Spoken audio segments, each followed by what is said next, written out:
suis référenceur. Je fais du web marketing. La presse, c'est essentiel quand même, quoi.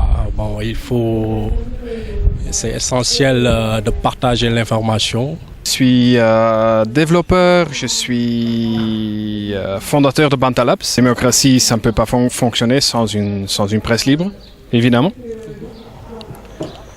Donc je pense qu'on a vu pendant les élections qu'on peut vraiment faire quelque chose ici, que les citoyens peuvent faire une différence ici en utilisant Twitter, Facebook, les réseaux sociaux pour montrer qu'ils veulent une différence. Creative Director de Studio More Human.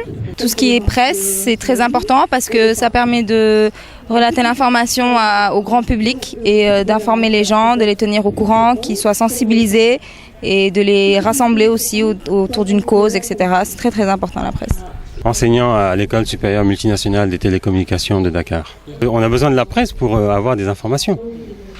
Donc si on a une démocratie libre et citoyenne mais qu'il n'y a pas de presse, je ne vois pas comment on pourrait être informé en fait.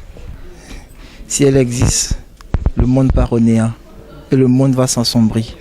Parce qu'une journée sans information, c'est une journée vraiment calamiteuse, une journée boiteuse. Même dans les amours, sans presse, il n'y a pas d'amour, il n'y a pas une cité sans presse, ça c'est clair. Dans la démocratie, il faut qu'il y ait la presse en fait. On a besoin en fait des journalistes pour savoir ce qui se passe. Même si c'est vrai qu'on a remarqué depuis un certain temps qu'au Sénégal, les jeunes peuvent parler sans pour autant être des gens de la presse et tout, ce qui est très important et ce qui est très intéressant. Je suis la directrice générale de l'agence de communication 54Com. Toute démocratie doit aménager un espace où la presse peut s'exprimer librement.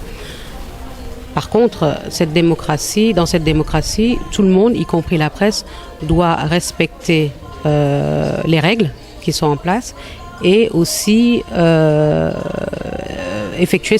remplir ses devoirs. C'est pas possible, sans presse on ne peut pas avoir une démocratie libre et citoyenne, je crois. C'est très important, on en a besoin, on vit avec, on ne peut plus s'en passer. Oui, tout le monde peut devenir journaliste en ligne. Bon, mais ça c'est plus simplifié si les gens, si l'accès, c'est bon d'avoir l'accès des réseaux, mais aussi c'est bon de donner du bon contenu. Si je me trompe pas, mais je suis pas expert. À 2000, quand Wade a été élu, c'était aussi avec une force de la jeunesse qui a utilisé sa voix. Et là, à ce moment-là, on n'avait pas de réseaux sociaux. Donc, je pense pas que c'est forcément les réseaux sociaux même qui font la force, mais actuellement, ils poussent les gens à s'exprimer. Tous les réseaux sociaux en général sont des moyens de communication beaucoup plus rapides. L'interaction entre les idées, les gens, les métiers, les passions, etc. Je pense que c'est un très très bon moyen de communication. Je pense qu'eux, ils aident plutôt pour la transparence.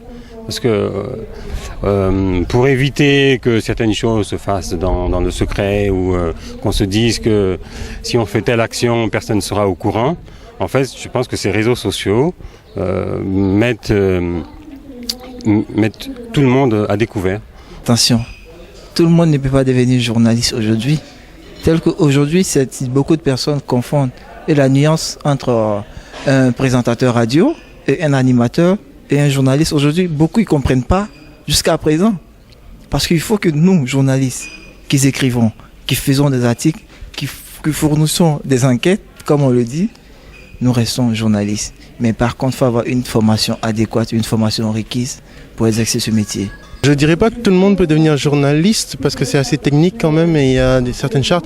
Mais disons que tout le monde peut vivre une passion d'informer.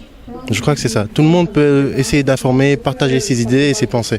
Et ça, c'est vraiment bien. Il faut bien entendu, dans toute initiative, essayer de mettre des garde-fous parce que les réseaux sociaux sont extrêmement rapides. Vous postez un tweet aujourd'hui, il peut être vu par des millions d'internautes. Vous savez, les messages qu'on lit souvent sur le net, on ne peut pas le prendre à comptant. Hein. Il faut vérifier ces informations avant de truc. Moi, je pense qu'il faut organiser ces secteurs.